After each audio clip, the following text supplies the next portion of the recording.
En ce temps-là, entré dans la ville de Jéricho, Jésus la traversait. Or, il y avait un homme du nom de Zachée. Il était le chef des collecteurs d'impôts et c'était quelqu'un de riche. Il cherchait à voir qui était Jésus, mais il ne le pouvait pas à cause de la foule, car il était de petite taille. Il courut donc en avant et grimpa sur un sycomore pour voir Jésus qui allait passer par là. Arrivé à cet endroit, Jésus leva les yeux et lui dit, « Zachée, descends vite, aujourd'hui il faut que j'aille demeurer dans ta maison. » Vite il descendit et reçut Jésus avec joie. Voyant cela, tous récriminaient, « Il est allé loger chez un homme qui est un pécheur. » Zachée debout s'adressa au Seigneur, « Voici Seigneur, je fais don aux pauvres de la moitié de mes biens. Et si j'ai fait du tort à quelqu'un, je vais lui rendre 4 fois plus. » Alors Jésus dit à son sujet, « Aujourd'hui, le salut est arrivé pour cette maison, car lui aussi est un fils d'Abraham. En effet, le Fils de l'homme est venu chercher et sauver ce qui était perdu. » Acclamons la parole de Dieu. Quelle grande parole de réconfort de la part de Jésus. Le Fils de l'homme est venu pour sauver, pour chercher ce qui était perdu. Des paroles de réconfort pour nous tous qui sommes conscients d'avoir besoin du salut. Des paroles indifférentes à ceux qui se croient parfaits ou supérieurs aux autres. Un catholique comme il le faut, demande toujours pardon à Dieu pour les péchés de la vie passée. Même s'il s'agit des péchés véniels, je pense par exemple à Sainte Thérèse de Lisieux qui n'a jamais commis de péché mortel. Pour les péchés d'omission ou pour ces choses qui sont liées au caractère. Mais nous sommes toujours conscients que nous devons demander le pardon à Dieu. Cette conscience fait partie de l'œuvre salvatrice de Dieu. Parce que seul celui qui se rend compte qu'il a besoin de guérison cherche le médecin. Et dans ce cas, trouve le médecin parfait et trouve des mains de ce médecin le salut qu'il cherche. Quelle grande consolation pour chacun de nous, savoir que Dieu est le Seigneur de la miséricorde.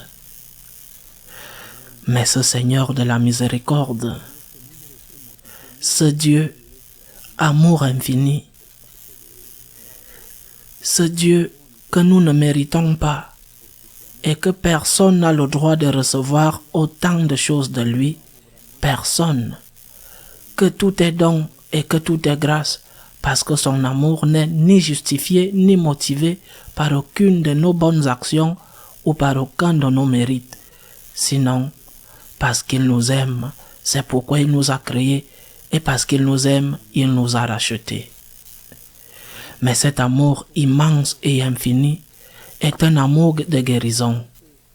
C'est un amour qui guérit. Ce n'est pas un amour de dorlotement. Ce n'est pas un amour qui te dit « Comme je t'aime tant, continue dans ton péché. » Ce serait un faux amour. Un amour destructeur. Bien qu'il ne mérite pas vraiment d'être appelé amour. Ce dernier est le Dieu que certains présentent aux hommes. C'est un faux Dieu. Ce n'est pas Jésus-Christ. Ce n'est ni le Père, ni l'Esprit. C'est un faux Dieu. C'est une idole faite de mains d'hommes, comme disait l'Ancien Testament. Ils ont des yeux et ne voient pas. Ils ont des oreilles et n'entendent pas. Ils ont une bouche et ne parlent pas. Le faux Dieu que certains ont fabriqué de leurs propres mains. Le veau d'or te dit que tout ce que tu aimes est bon, peu importe ce que c'est. Et toi, peut-être, tu es satisfait de cette réponse du faux Dieu, qui n'est même pas une réponse de Dieu, parce que ce Dieu n'existe pas. Le veau d'or n'est pas Dieu, car il n'y a qu'un seul Dieu. Mais toi, tu es satisfait, peut-être parce qu'un faux prophète de ce faux Dieu est en train de te dire ce que tu veux écouter. Au lieu de faire comme Zachée, qui a compris la grandeur de l'amour de Dieu, qui a compris que Jésus risquait son honneur et même sa mission à cause des critiques qu'allait soulever et qu'a soulevé le fait que Jésus aille dans sa maison. Et reconnaissant, conscient qu'il était pécheur, changea sa vie. Le Christ l'a sauvé parce qu'il l'a aimé. Et il s'est laissé sauver parce qu'il était reconnaissant, tout en étant conscient du fait qu'il était malade, tout en étant conscient de la grandeur de l'amour de Dieu qui a aimé un malade, un pécheur comme lui. Mais le faux Dieu, le Dieu de ces faux prophètes, des faux dieux, ce Dieu te dit, continue dans le péché. Ça, ce n'est pas un péché. Il n'y a aucun problème, tu es humain. Que vas-tu faire? C'est la voix du diable qui parle à travers ces faux prophètes. J'ignore parce que seul Dieu sait ce qui est dans leur conscience. Mais ils ne sont pas les prophètes du vrai Dieu. Les prophètes du vrai Dieu parlent de miséricorde. Les prophètes du vrai Dieu ne lancent pas la foudre sur la tête du pécheur. Les prophètes du vrai Dieu tendent la main à celui qui souffre, victime de ses propres erreurs. Les prophètes du vrai Dieu vont manger dans la maison des pécheurs, mais pour qu'ils se convertissent, pas pour qu'ils continuent par péché. Les prophètes du vrai Dieu offrent la miséricorde divine pour que les malades soient guéris, pas pour que leur maladie augmente. Le vrai Dieu, le Dieu de Jésus-Christ, le Dieu de la miséricorde veut nous guérir, veut nous sauver.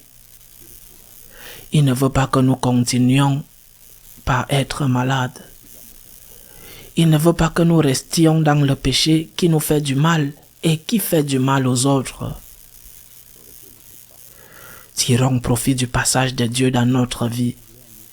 Invitons-le dans notre maison et disons-lui avec gratitude, Seigneur, donne-moi la force, donne-moi la grâce, donne-moi le pardon pour t'aimer de tout mon cœur, parce que c'est ce que ton cœur mérite.